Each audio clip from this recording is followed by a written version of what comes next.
DivaScript. Code like a pro.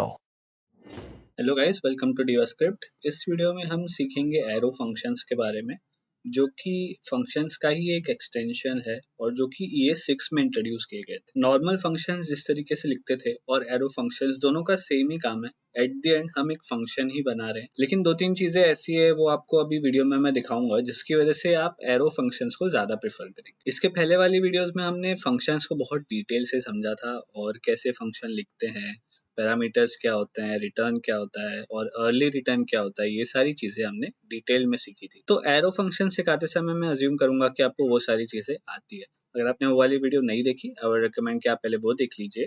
JavaScript A to Z tutorial series की सारी videos आपको playlist में मिल जाएगी, जिसका लिंक मैंने डिस्क्रिप्शन में भी ऐड कर दिया है। तो चलिए स्टार्ट करते हैं। यहाँ पे वो एग्जाम्पल है जो हमने पिछली वीडियो में देखा था और ये हमारा होमवर्क टास्क है। आई होप आपने ये कर लिया था। तो ये मैं डिलीट कर देता हूँ और ये अभी के लिए मैं कमेंट कर देता हूँ। और ये सेम चीज हम ट्राई करेंगे एरो फंक्शन में। तो एरो फंक्शन का सिंटैक्स देख लेते हैं सबसे पहले। अगर आपको एक एरो फंक्शन लिखना है तो सबसे पहले आपको पैरामीटर्स वाला पार्ट लिखना होता है, जिसके अंदर हम पैरामीटर्स लिखते हैं। वो क्या होता है? Round bracket. तो पहले राउंड ब्रैकेट बना लिया, उसके बाद हमें एरो बनाना है। एरो कैसे बनेगा? इक्वल टू साइन से और राइट साइड के एरो साइन। उसके बाद हम फंक्शन का लॉजिक लिखने के लिए कर्ली ब्रैकेट लिख सकते हैं और उसके अंदर रिटर्न लिखने के लिए लिख सकते हैं रिटर्न, और रिटर्न के अंदर जो भी आपको डालना है वो आप डाल सकते हो। और अगर आपको एक वैल्यू रिटर्न करनी है विदाउट एनी फंक्शन बॉडी, तो आप क्या कर सकते हो? कर्ली ब्रैकेट को टोटली स्किप कर सकते हो, रिटर्न स्टेटमेंट को भी टोटली स्किप कर सकते हो, और लेट्स से यहाँ पे कोई वैल्यू है जो आप डालना चाहते हो x, ठीक है? तो ये x जो है वो रिटर्न हो जाएगी। अब इसके लिए लेट्स से यहाँ पे मैंने पैरामीटर ले रखा है x, ठीक है? और मुझे x का स्क्वायर रिटर्न करना है, तो मैं क्या करूंगा? x into x. तो ये क्या होगा? x इंटू एक्स रिटर्न हो गया।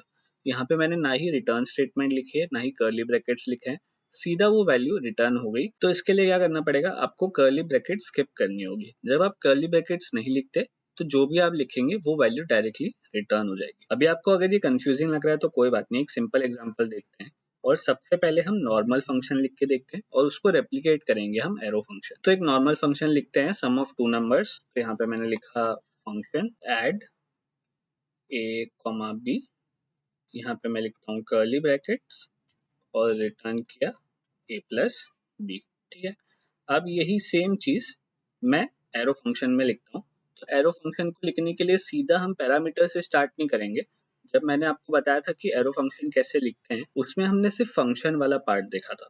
तो यहाँ पे जब हम फंक्शन लिख रहे थे, यहाँ पे हमने ऐड एक फंक्शन का नाम तो दिया है ना, तो यहाँ पे भी हमें ऐसे ही करना है, लेकिन उसको किसी वेरिएबल में असाइन करना है। तो यहाँ पे हम क्या करेंगे? कॉन्स्ट एडिशन, मतलब नाम चेंज कर दिया मैंने, क्योंकि पहले वाले फंक्शन का नाम ऐड था, तो यहाँ पे मैंने एडिशन कर दिया, इक्वल्स टू। अब हम वो सिंटैक्स लिखेंगे जो हमने एक मिनट पहले देखा था। तो यहाँ पे मैं लिखूंगा राउंड ब्रैकेट, यहाँ पे a, b, यहाँ पे बनाएंगे एरो। अब यहाँ पे इसको दो तरीके से लिख सकते हैं। यहाँ पे अगर मैं लिखूँ कर्ली ब्रैकेट, यहाँ पे रिटर्न कर देता हूँ a प्लस b।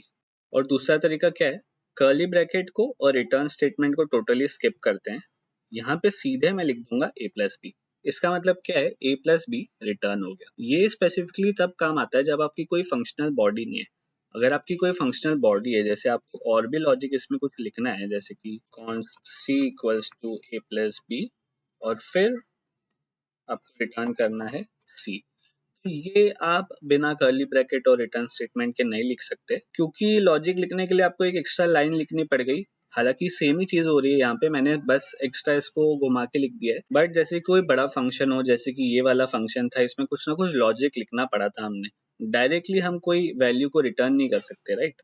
सो इस केस में हमें कर्ली ब्रैकेट डालना पड़ेगा और रिटर्न स्टेटमेंट लिखनी पड़ेगी। तो चलिए दोनों एक बार रन करके भी देख लेते हैं। तो console.log add of 5,3 और console.log addition of 5,3। फाइल को सेव करते हैं और फाइल को रन भी कर देते हैं, node script.js। तो दोनों का आंसर सेम आया है, 8 और 8। अब मैं इसमें क्या करता हूँ? डायरेक्टली रिटर्न करके देखता हूँ। यहाँ पे हमें कर्ली ब्रैकेट्स लिखने की जरूरत नहीं है और रिटर्न स्टेटमेंट लिखने की भी जरूरत नहीं है। हमें अल्टीमेटली क्या चाहिए? a और b का सम। तो मैं वो डायरेक्टली ही रिटर्न कर देता हूँ a प्लस b। फाइल को सेव किया और फिर से रन करके देखते हैं। तो सेम ही आउटपुट आएगा। इसको आप राउंड ब्रैकेट में भी रैप कर सकते हैं तो भी सेम ही आउटपुट आएगा। फाइल को सेव करके देखते हैं और फिर से रन किया मैंने, तो सेम ही आउटपुट आया। तो आई होप आपको इतना समझ में आ गया है। अब ये पूरा हटा देते हैं और फिर से एक सिंपल सा एरो फंक्शन देखते हैं। तो मैं एक और एरो फंक्शन बनाता हूँ, कॉन्स्ट से hello equals to round brackets arrow, और यहाँ पे मैं करता हूँ कंसोल डॉट लॉग हेलो। अब यहाँ पे फंक्शन को कॉल कर लेते हैं, फाइल को सेव किया और फंक्शन को कॉल भी कर लेते हैं, तो हेलो प्रिंट हो गया। अब सेम चीज हम रिटर्न स्टेटमेंट के साथ ट्राई करते हैं। तो ये जो कंसोल डॉट लॉग किया है उसको मैं रिटर्न कर देता हूँ, रिटर्न हेलो, और यहाँ पे जब मैं फंक्शन कॉल कर रहा हूँ वहां पे लिख दूंगा कंसोल डॉट लॉग से हेलो। फाइल को सेव की और रन करके देखते हैं, तो यहाँ पे भी हेलो प्रिंट हो गया। तो यहाँ पे फिर से हम वही चीज कर सकते हैं। यहाँ पे तो हम सिंगल वैल्यू हेलो को ही रिटर्न कर रहे हैं, तो हमें कर्ली ब्रैकेट और रिटर्न स्टेटमेंट की जरूरत नहीं है। यहाँ पे मैं हटा देता हूँ। यहाँ पे सिर्फ मैं क्या करता हूँ, हेलो। फाइल को सेव किया, फिर से रन करके देखते हैं, तो हेलो ही प्रिंट हुआ। एक और छोटा एग्जांपल देखते हैं जो हमने पहले देखा था कि एक पैरामीटर लेके एक नंबर होगा जिसका हमें स्क्वायर रिटर्न करना है। हम लिखेंगे कॉन्स्ट स्क्वायर ऑफ, ये फंक्शन का नाम हो गया, इक्वल्स टू, यहाँ पे हम लेंगे पैरामीटर जो कि होगा x, यहाँ पे हम लिखेंगे इक्वल्स टू राइट एरो, और यहाँ पे हम रिटर्न कर देंगे x इंटू एक्स। तो देखा ये कितना सिंपल लग रहा है, एक लाइन में हमने एक फंक्शन लिख लिया। तो अभी फंक्शन को कॉल करके भी देखते हैं। तो स्क्वायर ऑफ 4 कर देते हैं एक बार, फिर स्क्वायर ऑफ 9 भी कर देते हैं। तो दोनों को कंसोल डॉट लॉग कर लेते हैं अभी। तो दोनों को कंसोल डॉट लॉग के अंदर रैप कर लिया। अब फाइल को रन करके देखते हैं। तो 4 का स्क्वायर होता है 16 और 9 का स्क्वायर होता है 81। एक बार टर्मिनल को क्लियर कर लेते हैं और अब हम ये वाला एग्जांपल देखते हैं जिसमें हमने नॉर्मल फंक्शन लिख के एक एरे ऑफ नंबर्स इनपुट लिया था और उसका एवरेज और total sum, total number of values, वो सब कैलकुलेट किया था। तो ये एक बार के लिए मैं डिलीट कर देता हूँ, इसको मैं कर देता हूँ अनकमेंट। अब यहाँ पे सिर्फ हमें क्या चेंज करना है, गेट सम एंड एवरेज लिखा था, चलो मैं वो फिर से लिख दूंगा। तो const get sum and average equals to, अब यहाँ पे राउंड ब्रैकेट्स के अंदर हमने पैरामीटर ले लिया। पैरामीटर्स के बाद हमें क्या लिखना है, एरो। एरो के बाद हमने कर्ली ब्रैकेट्स के अंदर फंक्शन का लॉजिक लिख लिया और रिटर्न स्टेटमेंट में एक वैल्यू दे दी। तो ये जहाँ पे हमारा फंक्शन कॉल हो रहा था उसका console dot log already present है हमारे पास, तो वही सेम हम यूज कर सकते हैं। फाइल को सेव कर लेते हैं और फाइल को रन भी कर लेते हैं। तो जो आउटपुट हमारा लास्ट टाइम आया था वही सेम आउटपुट आया हमारे पास। आउटपुट हमें 884, आउटपुट टोटल वैल्यू 16 और एवरेज आया 55.25। तो हमने बस फंक्शन को लिखने का तरीका चेंज किया है, बाकी जिस तरीके से फंक्शन ऑपरेट करता है फंक्शन उसी तरीके से ऑपरेट करेगा। तो एरो फंक्शंस में बेसिकली इतना ही था। अगर आपको फंक्शन के कॉन्सेप्ट अच्छे से आते हैं तो एरो फंक्शन में स्विच करना बहुत ज्यादा डिफिकल्ट नहीं है। बस अगर इसमें आपको सिंटैक्स अच्छे से लिखना आ गया तो आगे इसमें आपको कोई प्रॉब्लम नहीं होनी चाहिए। सिंटैक्स में फिर से बता देता हूँ, बहुत ही बेसिक है। ये राउंड ब्रैकेट्स है, अभी मैं एम्प्टी छोड़ रहा हूँ, लेकिन इसके अंदर पैरामीटर्स आप ले सकते हैं।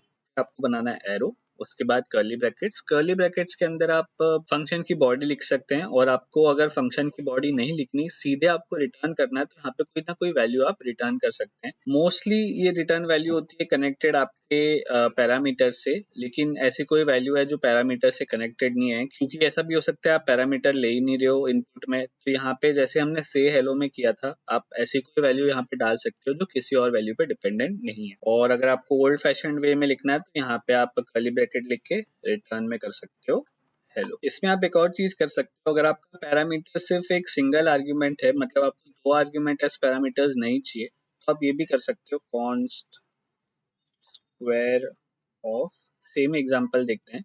राउंड ब्रैकेट लिखने की जरूरत नहीं है, यहाँ पे मैं सीधा लिख सकता हूँ x, x के बाद सीधा एरो बनाया, उसके बाद मैंने लिखा x इंटू एक्स।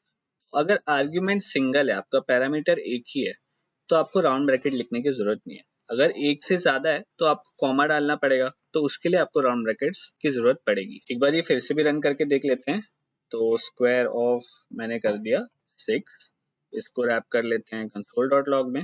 फाइल को सेव करके फाइल को रन करके देखते हैं, तो स्क्वायर ऑफ 6 आया 36। लेकिन लेट्स से अगर आपको फंक्शन बनाना है प्रोडक्ट ऑफ, और उसमें आपको दो आर्ग्यूमेंट्स लेने हैं x और y, तो आपको राउंड ब्रैकेट्स बनाने पड़ेंगे, उसको कॉमा से सेपरेट करना पड़ेगा, और यहाँ पे मैं लिख दूंगा x इंटू वाई। यहाँ पे फंक्शन का नाम मैं चेंज कर लेता हूँ, प्रोडक्ट ऑफ 6, 7 कर लेता हूँ, तो 6 7 का क्या होता है 42। रन करके देखा तो आंसर आ गया 42। तो बस यही सारी चीजें थी जो आपको जाननी जरूरी थी अबाउट एरो फंक्शंस। अगर आप इसका सिंटैक्स अच्छे से समझ लेते हो तो फंक्शंस और एरो फंक्शंस में आपको ज्यादा डिफरेंस तो इतना पता नहीं चलेगा, लेकिन उसके यूज केसेस थोड़े से बेनिफिट ज्यादा अच्छे हैं कंपेयर टू नॉर्मल फंक्शन। तो डे टू डे लाइफ में आप प्रेफर करोगे कि आप एरो फंक्शन ही यूज करो। तो बस आज के लिए इतना ही। आई होप आपको एरो फंक्शंस कैसे वर्क करते हैं वो अच्छे से समझ में आ गया है। अगर आपको वीडियो अच्छा लगा तो लाइक कर दीजिए, कोई डाउट हो तो आप कमेंट कर सकते हैं, और आपके और भी दोस्त जो जावास्क्रिप्ट सीखना चाहते हैं उनके साथ ये वीडियो शेयर भी कर दीजिए। मिलते हैं नेक्स्ट वीडियो में, तब तक के लिए कीप कोडिंग कीप लर्निंग।